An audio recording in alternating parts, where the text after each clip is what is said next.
Bonsoir à tous, le direct s'est allumé, nous sommes ensemble en live sur le YouTube Marc Production et le canal Facebook Marc Production, relayé grâce à vous en direct mais également en replay, vous le savez. Bonsoir à toutes et à tous, comme nous le dit à l'instant Marc Production et ma complice sur Marc Production, Marie-Thé Ribeiro, que je salue, que je remercie. Ravi de vous retrouver. Nous sommes ensemble les mercredis, les jeudis et les vendredis, et depuis le début de la semaine, vous avez certainement vu circuler sur les réseaux sociaux, Instagram également, il faut vivre avec l'air du temps, bien évidemment, eh bien nos informations pour annoncer nos différents directs, les directs de la semaine. Cette semaine, nous commençons, et j'en suis ravi, avec une présentation un peu exceptionnelle d'un élément exceptionnel du dispositif d'enseignement ici présent sur l'Académie de Clermont. Ce sont les classes prépa de l'établissement Fénelon Clermont-Ferrand. C'est unique sur le territoire auvergne. Il faut en parler. Je reçois dans un instant un certain nombre d'invités qui vont nous faire le plaisir et l'honneur de nous présenter les classes prépa du lycée Fénelon à Clermont. Baptiste Benoît, responsable de cette formation, avec lui Caroline Hémin, l'une des enseignantes, et puis nous aurons Baudouin Besson et Margot Andanson qui sont tous deux étudiants dans ces formations classe prépa. Demain, le live CCI avec notamment Claude Barbin, président de la Chambre de commerce et d'industrie Clermont-Auvergne Métropole, et la présence exceptionnelle de Brice Hortefeux, ancien ministre de l'Intérieur et vice-président du Conseil régional Auvergne-Rhône-Alpes. En fin de semaine, un nouveau lever de rideau au cœur de l'Opéra de Clermont, j'en suis ravi. Je recevrai Marion Canales, élue de la ville de Clermont-Ferrand. Elle a également un métier, elle est cadre administrative au CHU, Gabrielle Montpied. Elle nous parlera un petit peu de ses engagements professionnels et politiques. On va commencer, comme je le fais maintenant à chaque live, par quelques informations. D'abord, une information pour vous dire que Matignon, l'hôtel Matignon a annoncé qu'il y aurait des consultations demain jeudi de prévues auprès du Premier ministre à l'hôtel de Matignon à Paris avant un éventuel reconfinement. Selon Gabriel Attal, porte-parole du gouvernement qui s'est exprimé ce matin à l'issue du Conseil de défense, Gabriel Attal dit que le couvre-feu ne serait pas suffisamment efficace vis-à-vis du recul du virus. Et puisqu'il faut rire un peu en ces temps compliqués, je voudrais afficher cette image. Moi, je la trouve exceptionnelle. La distanciation de 2 mètres, on en a déjà parlé, c'est les nouvelles règles sanitaires. Et puis, regardez ce qu'il y a écrit juste en bas, il faut se taire maintenant dans les transports en commun. Moi aussi, je me tais, il faut se taire. Donc on se tait. Voilà. Écoutez, je ne sais pas comment on va bientôt faire des bébés ou avoir des relations intimes les uns avec les autres, parce que si il faut s'éloigner de plus en plus, ça va devenir compliqué. En tout cas, je trouvais que cette image, elle était géniale et je me suis permis de vous la proposer. D'autres informations qui vont faire du bien, je vous invite à lire et à écouter une vidéo parue hier dans le journal de l'Écho, une vidéo d'Olivier Babot, le créateur de l'Institut Sapiens, et qui dit qu'il ne faut pas tout miser sur le technologique, sur la technologie et sur le digital. Mon Dieu, que ça fait du bien d'entendre qu'il ne faut pas tout miser sur la technologie et qu'il faut aussi savoir replacer l'homme et la femme, l'humain, au cœur de la réalité que nous vivons les uns les autres. Et puis, une autre information parue hier dans le journal de l'Écho, une information qui en soi a fait un petit peu de bruit, le cri d'alarme des forces économiques locales face à la décision du tribunal administratif de Clermont de refuser l'ouverture des commerces de proximité le dimanche. Le tribunal administratif de Clermont avait été saisi par la CGT qui dénonce, je cite, une injustice vis-à-vis des salariés des commerces concernés. Le tribunal a donné raison, les forces économiques s'insurgent. Dont acte, on va passer à notre direct, il est 18h46. J'accueille avec grand plaisir Baptiste Benoît. et dans un premier temps, Caroline et Main, qui sont tous les deux enseignants et qui ont donc des responsabilités vis-à-vis des classes prépa de Fénelon. Puis nous passerons un moment avec Margot Andanson et Baudouin Besson, qui sont tous deux étudiants. Merci madame, merci monsieur d'avoir choisi le live pour vous exprimer et pour nous parler de ces classes prépa dans un contexte un petit peu particulier. D'habitude, eh bien, Baptiste, Benoît, d'habitude, il y a un FOSUP, notamment pour que les étudiants, mais également leurs parents, leurs grands-parents, leurs conjoints pour certains, puissent choisir les vocations et les orientations professionnelles. Désormais, on a aussi le live, c'est agréable, une présentation des classes prépa de Fénelon qui sont uniques sur notre territoire. Patrice. Oui, alors bonsoir Marc-Alexis, merci de ton accueil. Je permets de saluer également Caroline, puisque je crois que je ne l'ai pas vue depuis ce matin. C'est vrai que tu l'as dit, nous on est dans une situation qui est un petit peu paradoxale, parce qu'il y a eu InfoSup, hein, mais ça a été un InfoSup qui a utilisé des moyens virtuels, et bon, il faut le reconnaître, le stand numérique qu'ils nous ont mis en place était très beau. Mais en revanche, nous, on a perdu énormément en lien. Tu parlais là de se taire devant dans les transports. Nous, on a perdu énormément en contact. Voilà. Et je te remercie d'autant plus de nous permettre justement d'avoir ce contact, certes virtuel, mais cette fois-ci au moins visuel. Parce que nous, en fait, à InfoSup, on a eu des contacts, beaucoup de contacts, des messages écrits, mais on n'avait plus ce regard. Tu vois. Et c'est très important justement qu'on puisse avoir cette possibilité de parler et de se voir. Voilà. Alors, cette possibilité, on l'a ce soir. Les classes prépa, ça sert à quoi et ça permet quoi, Baptiste? Alors d'abord, elles sont pas uniques. Hein. Nous ne sommes pas uniques sur le département. Hein. Je ne ferai pas l'injure à des établissements comme Blaise en particulier de considérer qu'elles sont uniques. Mais je crois que chaque classe préparatoire a son unicité, a son identité. Disons que traditionnellement, une classe préparatoire, comme son nom l'indique, c'est fait pour préparer à des concours d'accès aux grandes écoles. Voilà. Ceci dit, chaque classe préparatoire a sa spécificité. On a certaines grandes écoles plus que d'autres. Nous, en particulier à Fénelon, on en parlera certainement avec Caroline, on a des spécificités. Et puis je crois que par contre, là, effectivement, où on est unique, c'est que on considère que le monde universitaire est complètement bouleversé. La donne scolaire est complètement bouleversée. Et que donc, il faut imaginer, entre classe prépa et université, des nouveaux rapports. Et ça, pour le coup, effectivement, c'est notre spécificité. Je crois que ça fait 2 ou 3 ans qu'on pense avec la faculté, en particulier à l'UCA, de nouvelles relations et donc de nouvelles formations au sein de la classe prépa. Prépa, c'est l'abréviation de préparatoire, au sens où on se prépare à quelque chose. Oui. Moi, j'ai juste envie de poser la question à Baptiste, Benoît, et puis ensuite, ça me permettra aussi d'enchaîner avec Caroline et Main, mais Baptiste, tu restes avec nous. Ça sert à quoi, en fait, de se préparer à aller vers une nouvelle formation? Parce qu'on pourrait d'ores et déjà aller dans les nouvelles formations. Pourquoi faut-il se préparer? Alors, c'est moi qui commence là. Oui. Parce que, en fait, une grande partie des grandes écoles utilisent encore des concours. Et que donc, effectivement, on a besoin non seulement d'un entraînement de méthode, mais surtout beaucoup, à mon sens, de plus en plus de coaching. Hein. On est face à une génération, celle qui a connu le confinement l'année dernière, qui connaîtra malheureusement les malheurs peut-être du reconfinement, comme tu l'as indiqué tout à l'heure. Et je crois que dans ce contexte-là, c'est certainement maintenant que les élèves qui viendront des étudiants de demain ont besoin de nous. Voilà. C'est-à-dire qu'ils ont besoin de relationnel, ils ont besoin d'encadrement, ils ont besoin de coaching. Et je crois que justement les classes préparatoires ont, alors plus encore dans le contexte actuel, tout leur intérêt, toute leur utilité.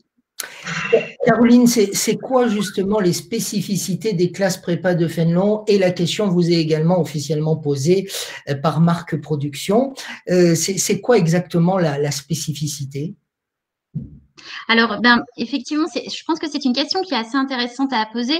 Ça me permet de rebondir aussi sur ce que vient de dire Baptiste et sur la question de préparatoire. C'est que effectivement, les classes prépa sont souvent opposées dans les médias à l'université et aux études supérieures en disant, mais voilà, c'est un peu un parcours sélectif qui est destiné à des élèves qui sont souvent les premiers de la classe ou qui portent l'excellence, ce qui n'est pas faux puisqu'on a ce profil-là d'élèves. Mais notre classe préparatoire Alors, initialement, c'est une classe préparatoire littéraire, donc effectivement, beaucoup de disciplines qui sont en lien avec cette dimension littéraire, mais nous préparons initialement donc à l'ENS Lyon, au concours de l'ENS Lyon sur 2 années, mais c'est agrégé à cette formation initiale une préparation à d'autres concours dont nous parlerons peut-être un peu plus par la suite, et un grand panel de concours assez diversifiés, donc notamment les IEP, que l'on peut passer à l'issue de la première ou de la deuxième année. Donc, de nombreux concours, pour ceux qui connaissent pas le terme IEP, donc c'est les instituts d'études politiques, donc les Sciences Po, de province précisément. Et puis, nous préparons également à des écoles de communication, à des concours qui sont destinés donc à diverses formations, des écoles de commerce, l'école Saint-Cyr également, la préparation à l'école militaire Saint-Cyr. Alors, on va y revenir. Voilà, on en reparlera. Et puis, juste un dernier point, également, nos étudiants, au bout des 2 années, valident un certain nombre de crédits qui sont en partenariat avec l'université, et donc ils peuvent prétendre, par la présentation de leur dossier, à rentrer dans des grandes universités, donc que ce soit les universités clermontoises, mais également des universités parisiennes ou lyonnaises, avec lesquelles nous avons des partenariats. Voilà. Il y a pas mal de personnes qui se sont connectées sur le live là en direct depuis que nous sommes ensemble. J'en suis ravi. Vous voyez le compteur qui monte, il fluctue. Ça dépend des émissions. On a de plus en plus de personnes en tout cas qui nous suivent. Et puis il y a le replay. Il y a un point commun. Regardez, vous l'avez vu forcément, Caroline. Je pense que vous avez un écran de contrôle. Vous avez vu la belle bibliothèque qui est derrière vous, la belle bibliothèque qui est derrière moi. Et il y en a une des deux qui est vraie. Je pose pas, j'en dis pas davantage. Il y en a une des deux qui est vraie. Voilà. Mais j'ai vu passer un petit message, donc je me permets de faire allusion à ce décor. Il y a une question qui vous est posée, je vais vous la faire apparaître. Jean-Luc Blanc qui nous demande: avez-vous des sportifs de futur haut niveau qui font des classes préparatoires?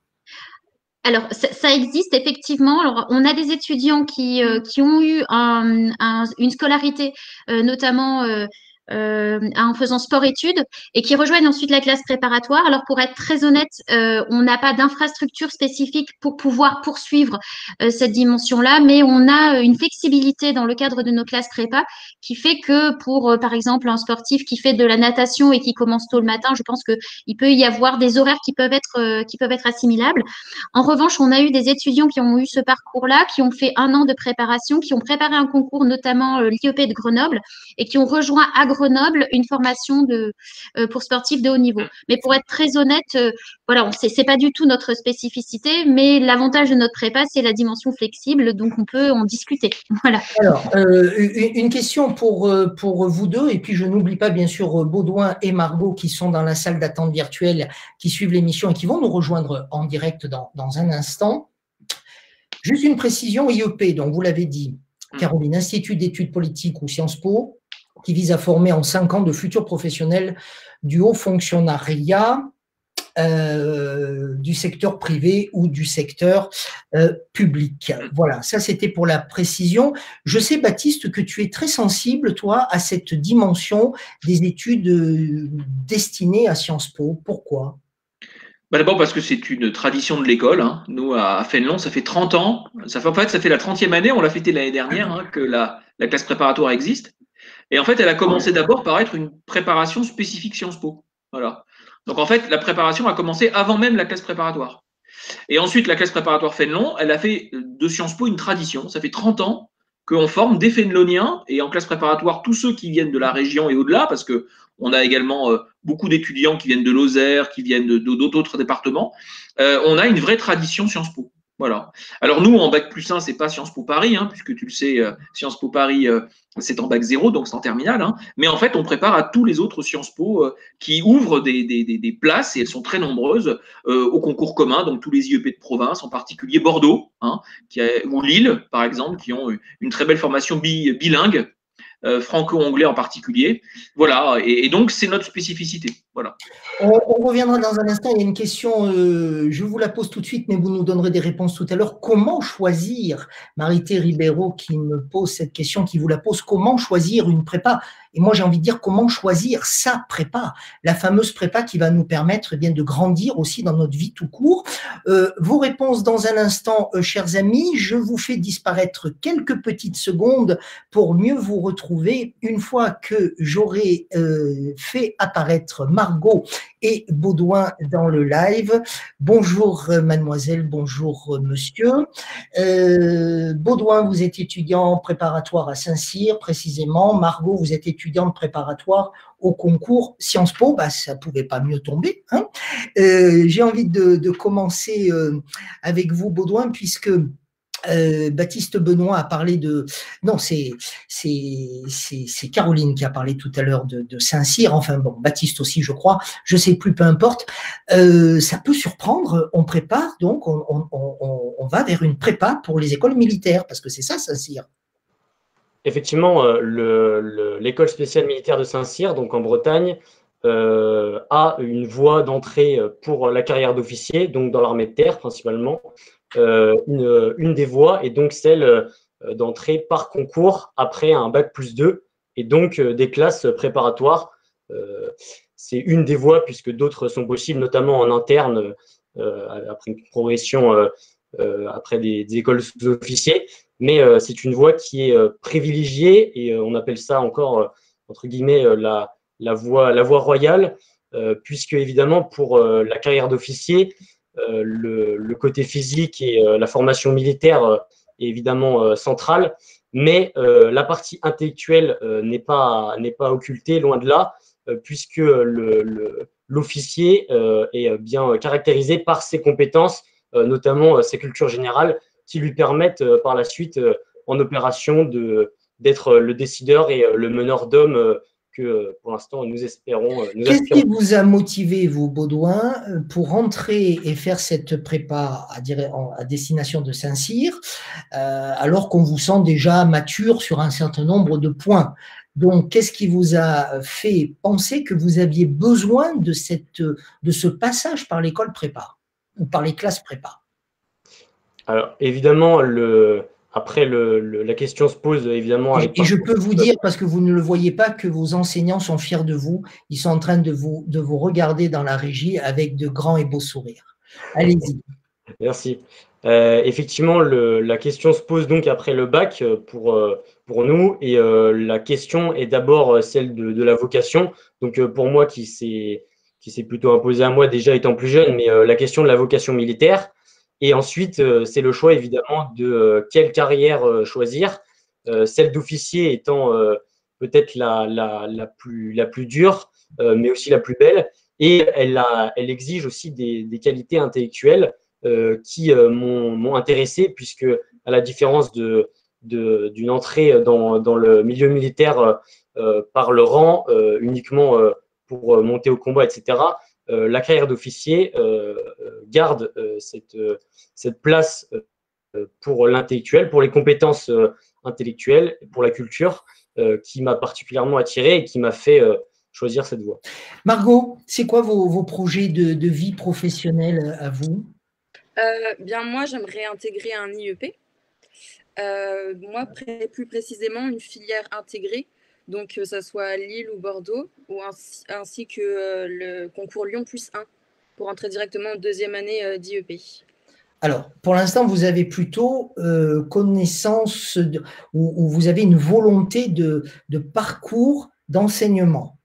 Vous savez où vous voulez aller et poursuivre vos études. Mais la finalité de tout ça, ce serait quoi, Margot? En fait, moi, j'ai une idée en tête. Après, je pense que on part toujours avec une idée en tête et on change souvent d'avis. Mais moi, pour le moment, ce qui me plairait, c'est sans doute le journalisme. Parce que c'est quelque chose qui m'a toujours intéressée depuis que je suis jeune. Donc, oui, ça serait plutôt ça, l'idée.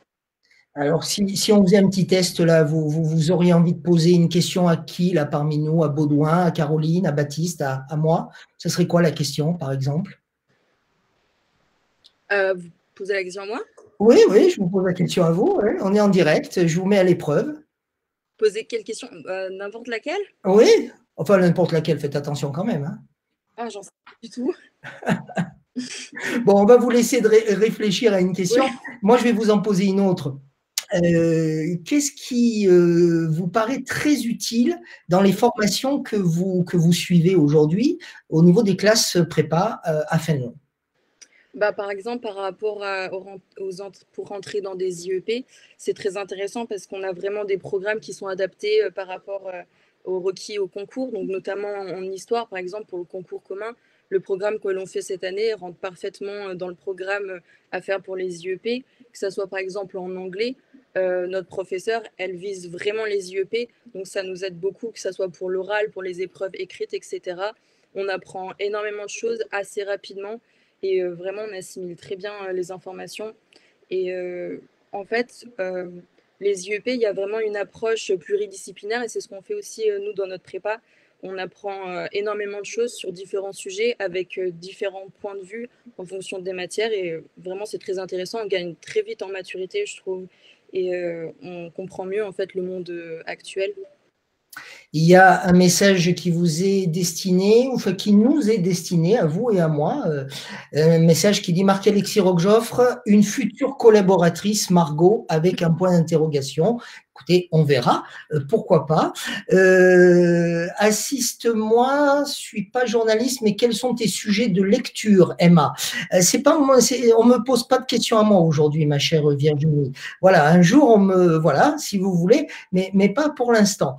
Quels sont les critères d'admissibilité aux classes prépa de Fénelon? Ça, c'est une question pour les profs. J'y reviens dans un instant, mais moi, j'avais besoin encore de m'entretenir avec Baudouin et Margot. Vous êtes certainement très modestes l'un et l'autre, et pourtant, vous êtes aussi… Ah, on a perdu Baudouin. Margot est avec nous. Margot, Oui. On sait que tout le monde ne peut pas intégrer une classe prépa parce qu'il faut avoir un niveau au départ. Est-ce que c'est dur de passer par la case classe prépa? Eh bien, je pense que ça dépend des personnes. Si au lycée, on avait déjà une rigueur dans le travail, etc., je pense que c'est beaucoup plus simple. Mais je pense qu'il ne faut pas non plus se censurer. Il faut toujours, enfin, si c'est quelque chose qui nous tente, la classe prépa, et qu'on se sent motivé, je pense que c'est important d'au moins essayer. On rate rien, en fait, si on essaye. Au moins, au pire, si on n'y arrive pas, etc. Nous, on a toujours l'équivalence pour aller en faculté. Donc, je pense que si c'est quelque chose qui nous intéresse, il ne faut vraiment pas se censurer et tenter sa chance. Et si on est motivé et qu'on travaille, il n'y a aucune raison qu'on n'y arrive pas. Quelle belle réponse, Baudouin. Même question à vous. C'est dur de passer par la case classe prépa? Il faut s'accrocher, il faut être un peu plus courageux que les autres, ou alors il faut se laisser porter d'abord par le travail et surtout par le travail? Alors effectivement, je pense qu'il ne faut pas se voiler la face. Ça reste quand même 2 années assez âpres, mais riches aussi. Donc c'est là qu'on peut trouver un certain plaisir dans le travail. Après, il faut s'éloigner un peu du cliché des classes préparatoires souvent véhiculées qui sont extrêmement dures pour les élèves. Car par exemple, la réelle plus-value, je dirais, de cette prépa à Fénelon est réellement le caractère, je dirais, assez familial et la proximité qu'on a avec les professeurs.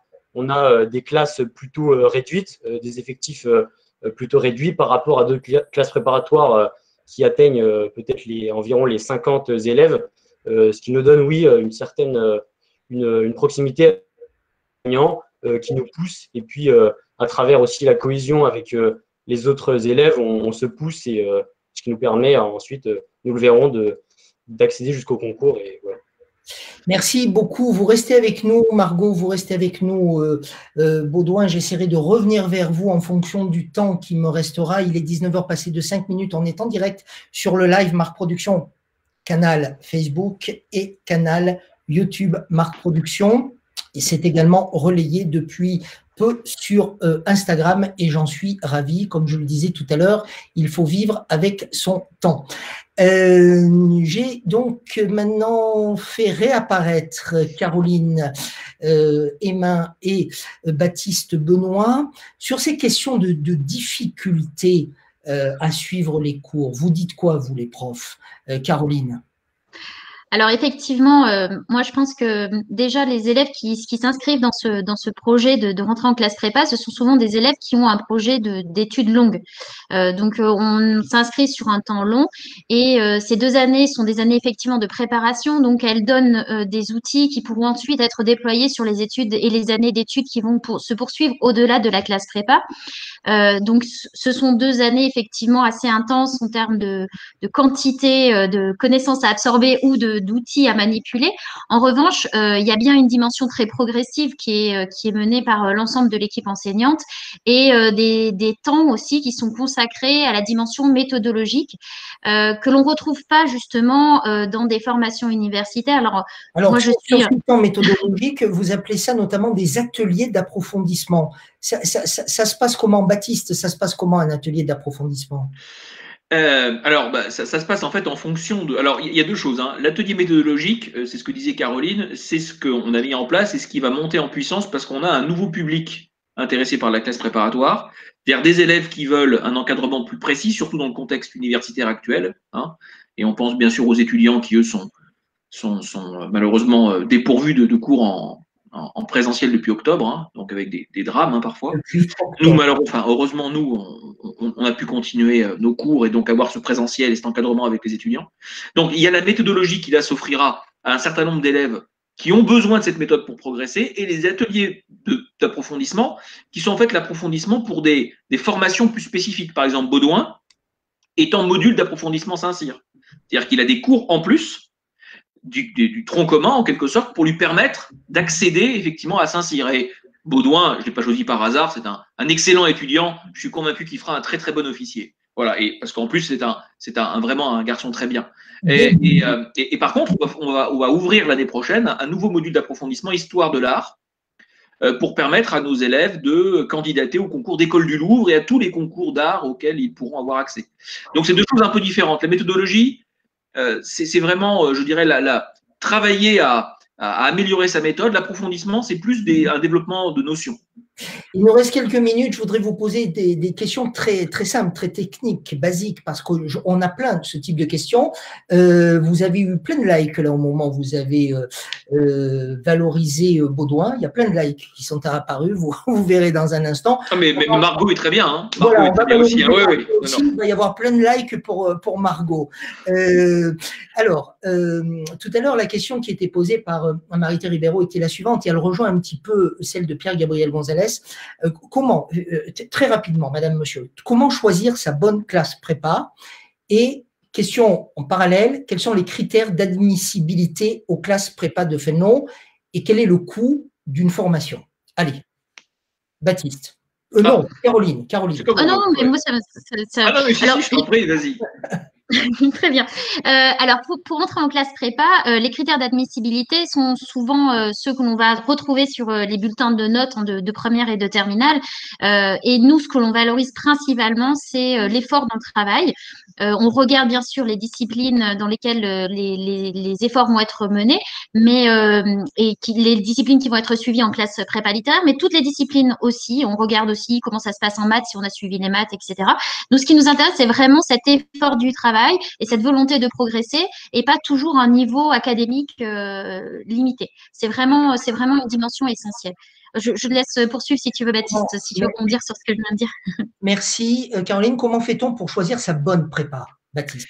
Eh bien, je crois qu'il faut la choisir surtout en fonction de son projet de vie. Voilà. C'est-à-dire que certains d'entre eux ont déjà un concours en tête et ceux-ci, il faut qu'ils se disent quelle est la prépa qui me donnera l'encadrement précis pour ce concours. Voilà. Alors, ça peut être ce concours ou cette formation universitaire. Hein. Nous, on a un bicursus qu'on a ouvert avec la fac de droit. Vous faites un enseignement mixte à la fois la fac et la CPGE. Et ensuite, en 3e année, vous arriverez en L3 de droit, formé au mieux pour passer le barreau ou magistrature. Donc, je crois que c'est vraiment à chacun sa classe prépa. Voilà. Nous, on a une grande ouverture par rapport au niveau. Ce qui nous importe, c'est l'ouverture culturelle, c'est l'envie. Voilà. Je crois que ça, c'est la plus importante. Avec ça, on réussit partout. Voilà. Et nous, on essaye de les faire réussir partout.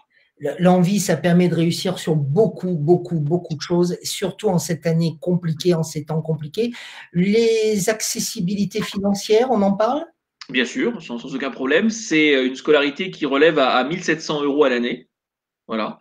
Et avec cela, nous avons l'ensemble donc de la CPGE et les dispositifs méthodologiques et d'approfondissement que l'on propose à tous nos étudiants.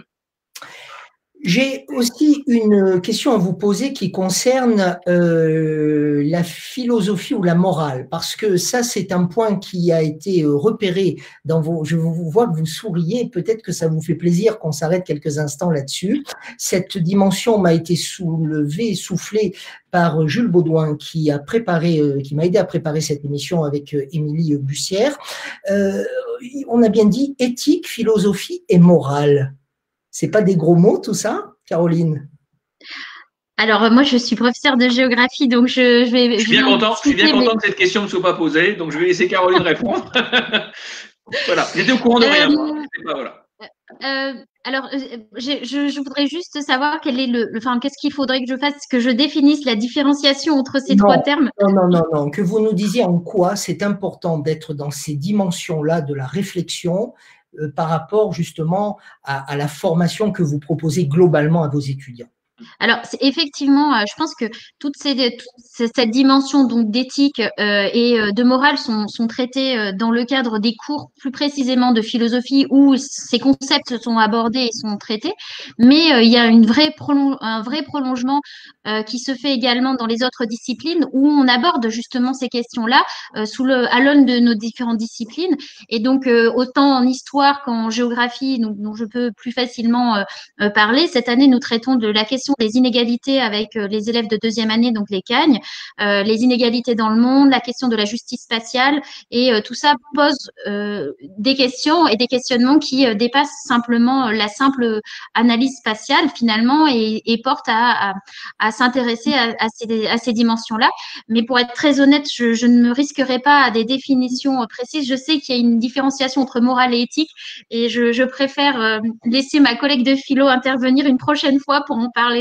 Mais pourquoi pas, avec grand plaisir, elle est la bienvenue. De toute façon, on va se retrouver dans un autre live, donc pourquoi ne pas la faire intervenir? Et puis, au-delà du live, lié aux classes prépa Fénelon, on peut effectivement, avec elle et d'autres, voir ce que signifient ces notions. C'est très important. En tout cas, ça a fait réagir, puisqu'on a des messages qui disent, notamment de Sylvie Cormier, j'espère que ces mots ne seront jamais vulgaires. J'ai une question à poser à la prof d'histoire que vous êtes, Caroline Emma. On vient de vivre une année très particulière. Est-ce que vous êtes, vous, pour que dans les livres d'histoire, des nouvelles versions qui vont arriver l'année prochaine, l'année d'après, on parle de cette pandémie et de la manière dont le monde a dû s'organiser, parce qu'on a parlé de la guerre de 14, on a parlé de la guerre de 45, enfin 39, on a parlé du bloc soviétique, mais ce qu'on a vécu, c'est unique. Alors, moi, je suis assez d'accord avec vous. Effectivement, on est dans un moment qui est essentiel et c'est pas simplement un phénomène de conjoncture, mais certainement un basculement. Alors, je vais m'exprimer aussi. Alors, j'ai eu une formation en histoire, hein, mais j'enseigne plus la géographie, donc je laisserai peut-être Baptiste rebondir sur cette question-là. Mais dans mon domaine et en particulier en géographie, on considère que c'est effectivement un point qui est essentiel et qui va s'inscrire effectivement dans les prochains programmes pour en discuter avec quelques personnes qui travaillent sur ces questions-là. Et il y a déjà des publications qui sont assez nombreuses, hein, justement, pour montrer l'effet Covid dans la dimension géopolitique, dans les effets. Donc, je traite de la question des inégalités, hein, dans l'accroissement des inégalités dans le monde aujourd'hui qui sont déployées, qui se déploient d'autant plus que ce phénomène de Covid vient perturber des équilibres et encore renforcer justement ces phénomènes d'inégalité. Donc, je pense qu'effectivement, c'est quelque chose qui va entrer dans les programmes, ou en tout cas qu'il l'est déjà, puisque on nous demande de mettre en perspective nos programmes avec l'actualité. Donc, on est déjà dans cet enseignement. Baptiste Benoît, c'est aussi votre conception des choses? Alors oui, d'autant plus que Margot pourra en parler. On a justement axé une partie du cours d'histoire en première année sur l'étude des pandémies dans l'histoire. C'est-à-dire que tu parlais de 14-18, tu sais qu'il y a Marc-Alexis, il y a la grippe espagnole, et nous on fait également la grande peste au XIVe siècle, et c'est très intéressant de voir les points communs qu'il y a eu entre toutes les pandémies que nous avons rencontrées et celles-ci. Il y a des vraies convergences et à la fois il y a des vraies différences. Voilà. Et je pense qu'effectivement, l'intérêt c'est ça, c'est de savoir est-ce que cette pandémie, elle crée des phénomènes nouveaux, des processus nouveaux, ou est-ce qu'en fait elle ne fait que les accélérer? Voilà. Et alors on verra, on ne va pas injurier l'avenir, je ne sais pas pour celle-ci, mais en règle générale, on constate en fait que les pandémies, elles ne génèrent véritablement, elles ne génèrent rien qui était déjà en gésine avant elles. Elles accélèrent, elle durcit, elle radicalise. D'accélération. Je suis désolé, c'est la fin de notre entretien. On va terminer avec le clin d'œil. Il est signé Pierre Gabriel comme à chaque fois, lors de chaque soir. Regardez cet homme dans les années 1900, 1908 très exactement, dans un cabinet de lecture dans une résidence d'étudiants à Paris en 1908. On pouvait y consulter quelques-uns des 80 journaux quotidiens de l'époque. 2 d'entre eux existent toujours, Le Figaro et La Croix, qui sont donc, en fait, c'est l'illustration de ce qu'étaient les classes prépa aux études de sciences politiques. C'était une baignoire et ce monsieur habillé de son beau costume lisait le journal de cette manière. Merci Margot Andanson, merci Baudouin Besson d'avoir été avec nous. Merci beaucoup Caroline Hémin. Merci à Baptiste Benoît. Les classes prépa de Fénelon, Clermont-Ferrand, on en a parlé ce soir. Le numéro de téléphone a été abondamment diffusé tout au long du live, 04 73 93 10 14 et l'adresse mail info@fenelon63.fr, fenelon63.fr. Demain, un tout autre sujet, quoique, on est aussi sur le territoire et la préparation à ce qui fait la force de nos territoires pour les années à venir, c'est-à-dire les hommes et les femmes. On en parle avec le live CCI. Claude Barbin, président de la CCI Clermont-Auvergne Métropole, est avec nous. Avec lui, un certain nombre d'invités, un invité exceptionnel. Comme je le disais tout à l'heure, Brice Hortefeux, ancien ministre de l'Intérieur et actuellement un haut dignitaire, comme on dit, du Conseil régional Auvergne-Rhône-Alpes. Merci à tous, bonne soirée, vous faites vivre ce live, on compte sur vous, à très vite, au revoir. Merci beaucoup. Merci, au revoir. Au revoir.